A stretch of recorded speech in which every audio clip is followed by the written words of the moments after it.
Am I the asshole for calling the police immediately when my sister's family broke into my new house with a stolen spare key?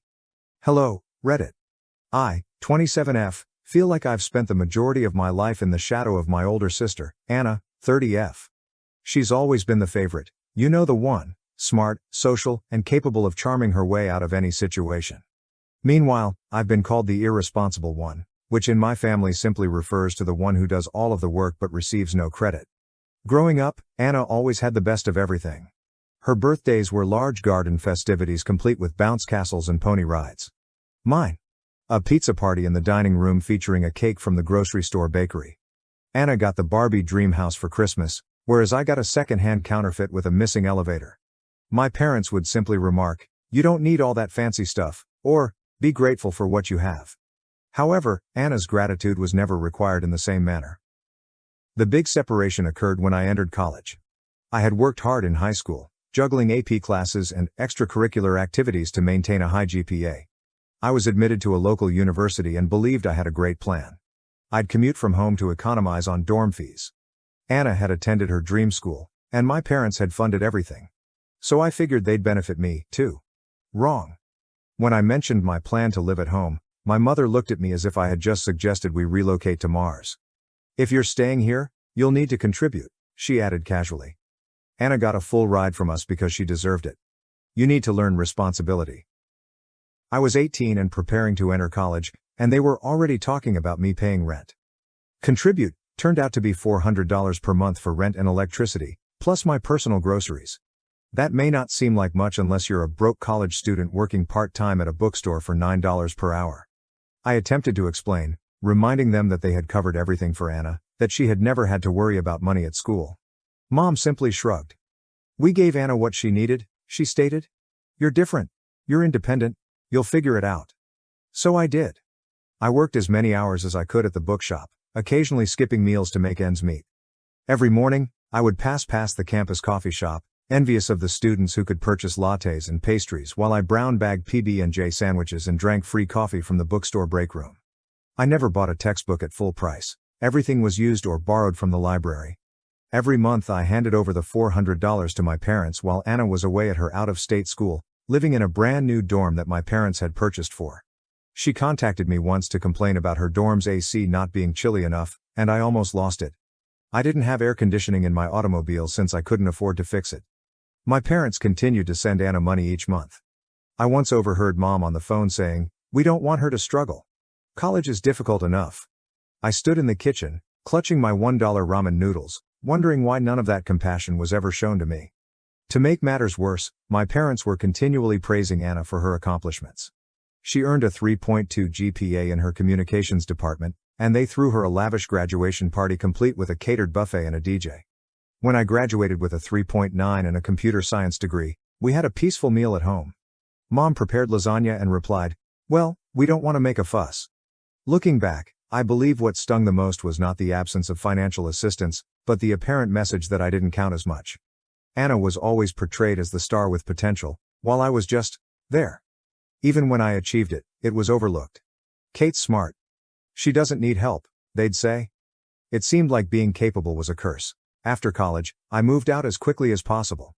I rented a little apartment near my first job and began living my life on my terms. It wasn't easy, but it felt great to be free of their expectations. I worked hard, lived frugally, and began saving. Meanwhile, Anna married Josh, 32 million, whom my parents adore, despite the fact that he's constantly changing jobs. They currently have 3 children, Sophia, 5F, Lucas, 4M, and baby Noah, 2M. My folks are continually bailing them out. When their automobile broke down last year, my parents handed them money to get a new one. When Anna complained about how difficult it was to keep up with 3 children, Mom and Dad offered to babysit on weekends. I wish it didn't bother me anymore, but it still does. No matter how much I do on my own, it seems like I'll always be second to Anna. That is why I no longer share many details about my life with my family. I know they wouldn't mind, not really. So, I've been keeping this quiet, but I recently decided it was time to start looking for a home. I had been renting this tiny flat for years, paying far too much for what was essentially a glorified shoebox. And I'd been saving for what seemed like forever. I ultimately came to the point where I thought, you know what? I deserve it. Now, here's the thing. I didn't inform my family. Not because it's a big secret, but because nothing with them can ever be solely about me. Everything becomes a group project. If I mentioned anything, I knew they'd start making it about Anna and her children, and how whatever I earned would help them in some way. So I decided it was easier to keep my lips shut until all was said and done. Apparently, that was overly hopeful. I'm not sure how this happened, but a woman I work with, let's call her Lisa, managed to let it slip. Lisa is one of those people who is always interested in what others are doing, and I believe she casually mentioned to someone that I was looking for a house. That person simply happened to be Anna's neighbor. From there, the news spread like wildfire. The delights of small-town Texas. A few days later, my mother contacted me. "Kate," she said, her tone excessively joyful. "Why didn't you tell us you're looking for a house?" I should have known better, but I chose to play dumb. "Oh, I'm just browsing around right now, nothing serious." "Well, Anna and I have been talking, and we have some great ideas for you." I could sense dread creeping in. "You're going to need something big enough for everyone, you know. At least 4 bedrooms, for the kids of course." "What kids?" I questioned. "I don't have kids." She kept going as if this were the most regular thing in the world.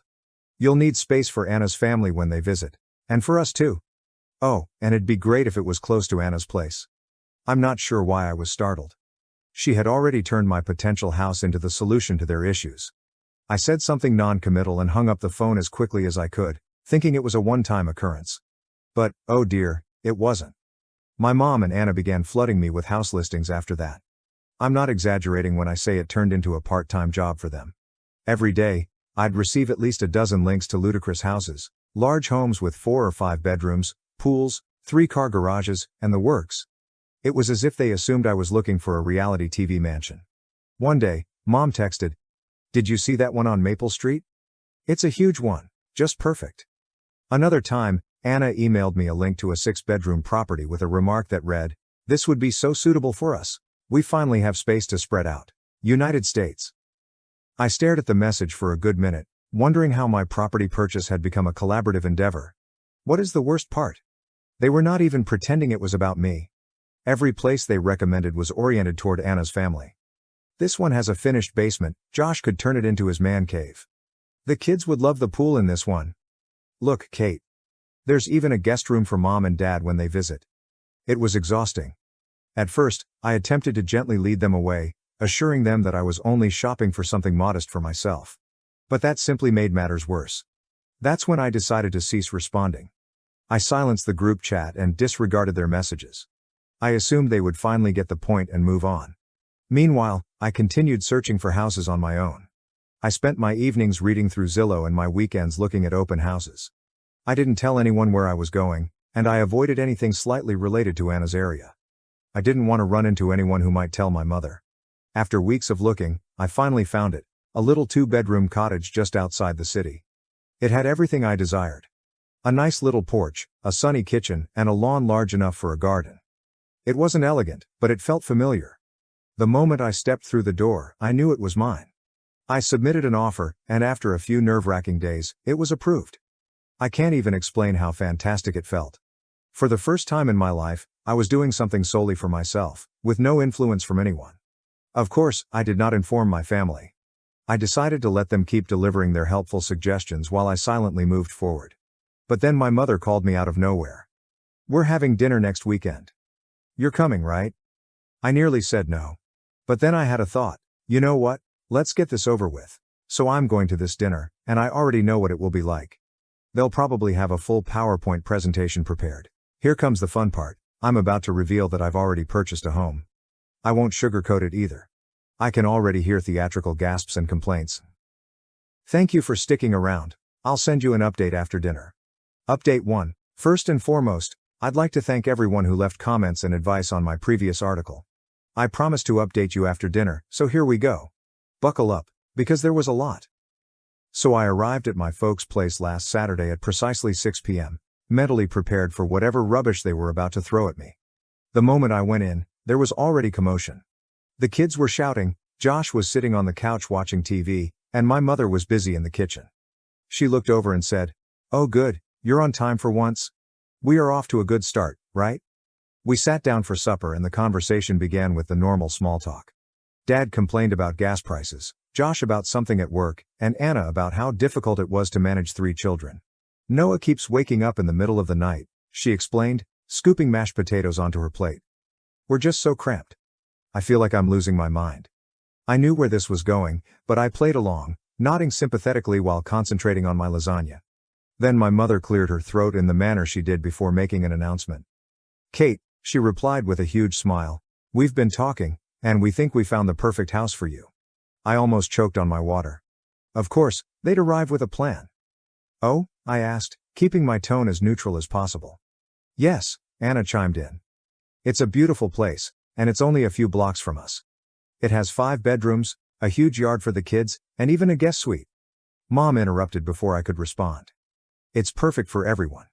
There's enough space for the kids to finally have their own rooms, and Josh could even set up an office. Plus, it's in such a great neighborhood, close to good schools. I just stared at them, bewildered. They weren't even pretending it was about me anymore.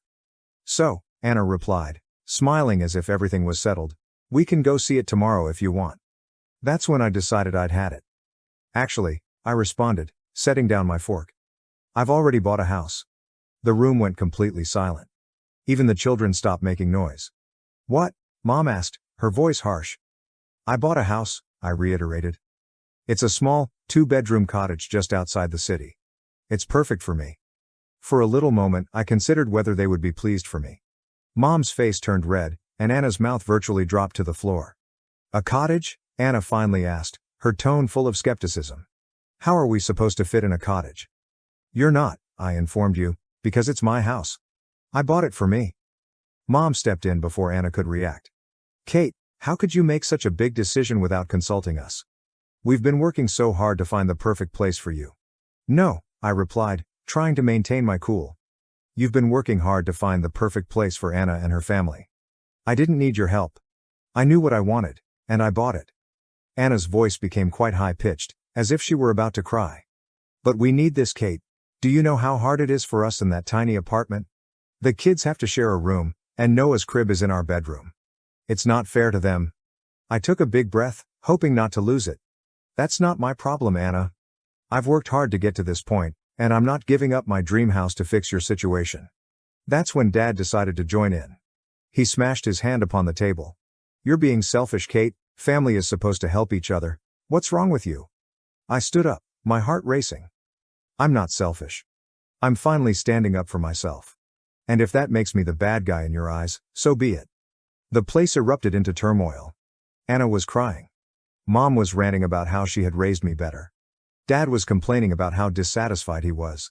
Josh sat there, stuffing food into his mouth as if nothing was occurring. I grabbed my handbag and went to the door. Mom pursued me, crying, "You can't just walk away from your family like this." I turned back and screamed, "Watch me." I then got into my car and drove home, shivering with rage and relief. Things have gotten out of hand in unexpected ways. My mother and Anna have both gone on full social media attack mode.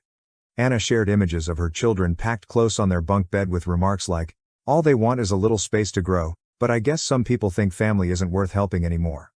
People who didn't know the complete situation left remarks such as, "How could anyone be so heartless?" To make matters worse, someone, probably Lisa, saw these posts, and now half of my office is talking about how I abandoned my family. I'm attempting to maintain a positive attitude and concentrate on my work, but it's becoming increasingly difficult. I'm bracing myself for whatever comes next, but I'm confident I made the correct decision. This house is mine, and I will not back down. I'll provide an update if something significant occurs. Thank you so much for all of your help. You have no idea how much it has meant. Update 2, I've been going over your comments, and wow, you guys didn't hold back. Many of you expressed surprise at how entitled my family sounds, and believe me, I share your sentiments. Others shared their experiences with similar situations, and it's reassuring to know I'm not alone in this. So, things have taken an unexpected turn.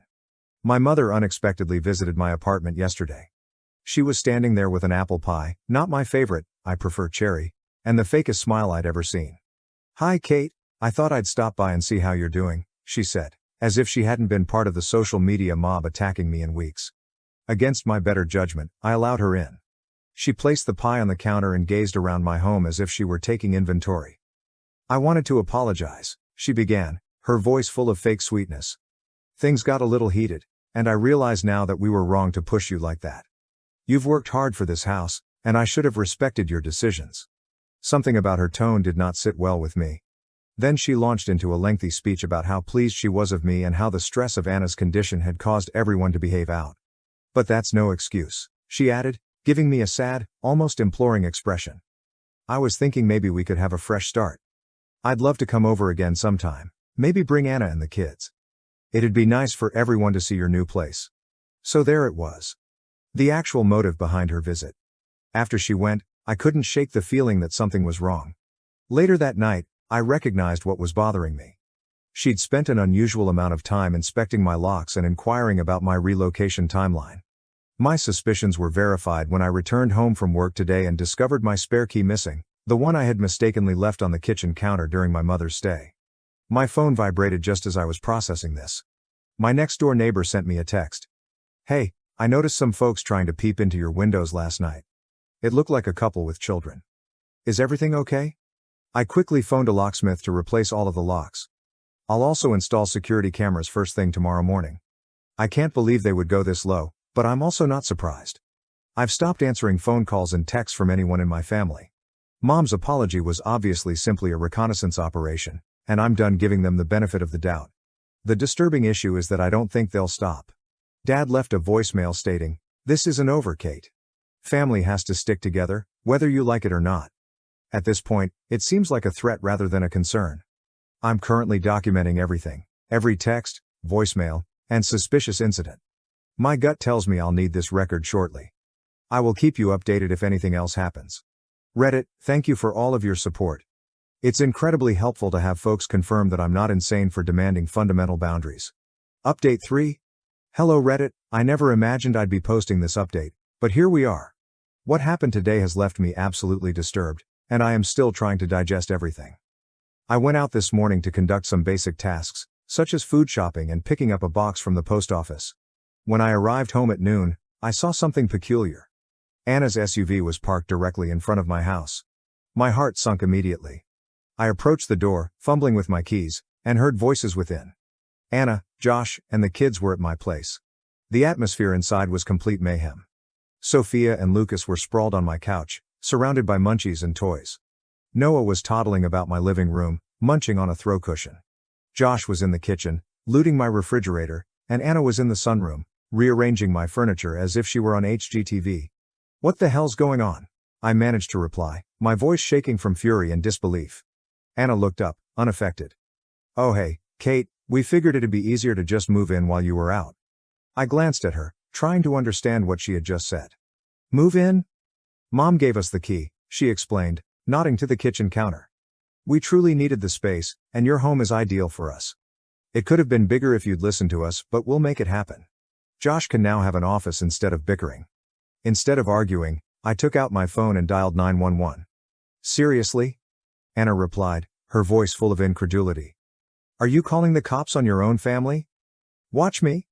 When the cops arrived, Anna and Josh attempted to argue that because we were family, this was not a true break-in. The officers wouldn't have it. They informed them that they were trespassing and needed to leave immediately. Anna began crying, saying she didn't realize it was such a huge deal, and Josh muttered something about my being selfish as they packed away their belongings, including the goodies they had plundered from my cupboard. After they went, one of the officers approached me and asked if I wanted to file charges. I considered it for a time before deciding against it, as long as they stayed away from my land.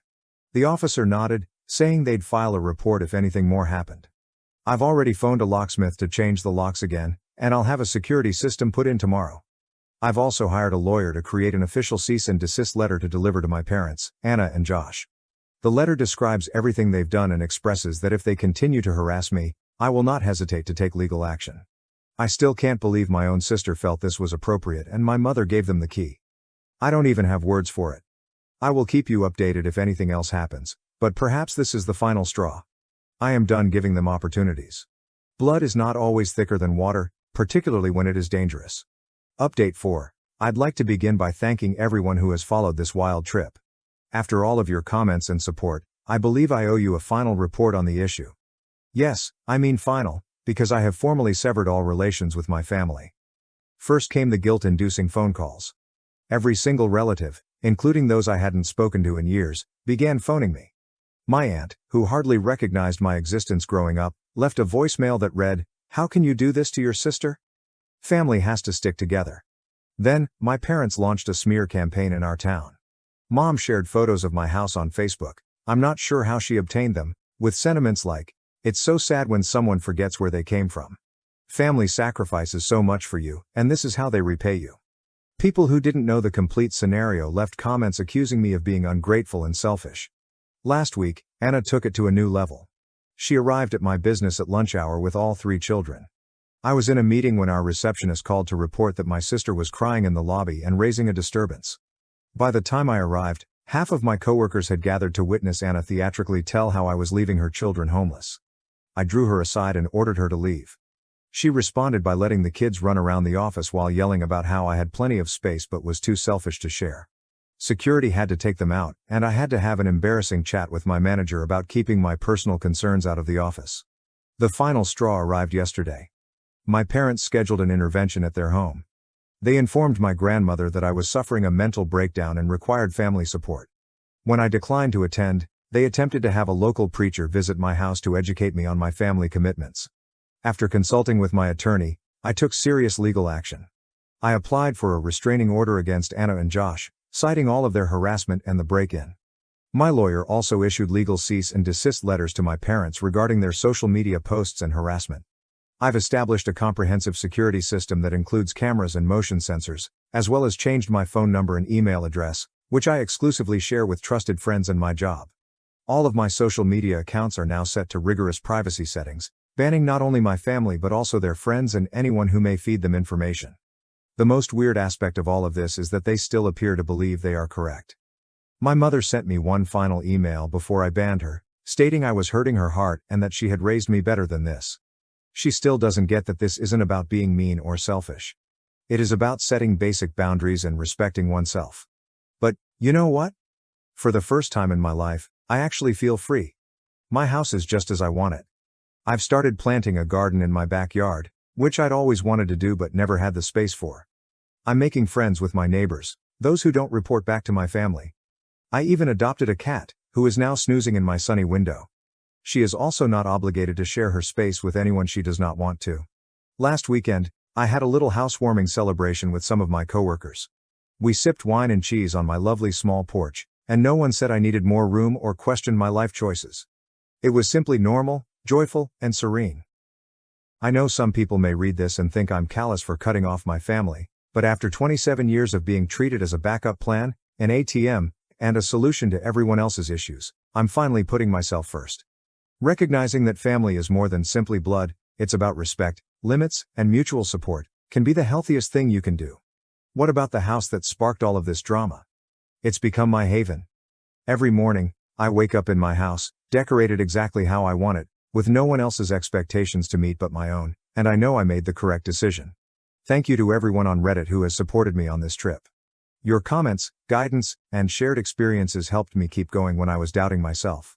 To those who shared similar stories, you helped me realize I wasn't alone in demanding fundamental boundaries. And to those who are now suffering with similar familial problems, remain strong. You deserve to live your life on your own terms. I probably won't be updating my tale anymore, partially because I've cut off all communication with my family and partly because I'm ready to go on with my life. But I'll still be on Reddit, possibly assisting others who are in similar positions. Thank you all again. Your encouragement meant more than you'll ever realize. Thank you for watching. If you haven't subscribed yet, please do so and hit the notification bell to stay updated with more shocking real-life stories happening around you.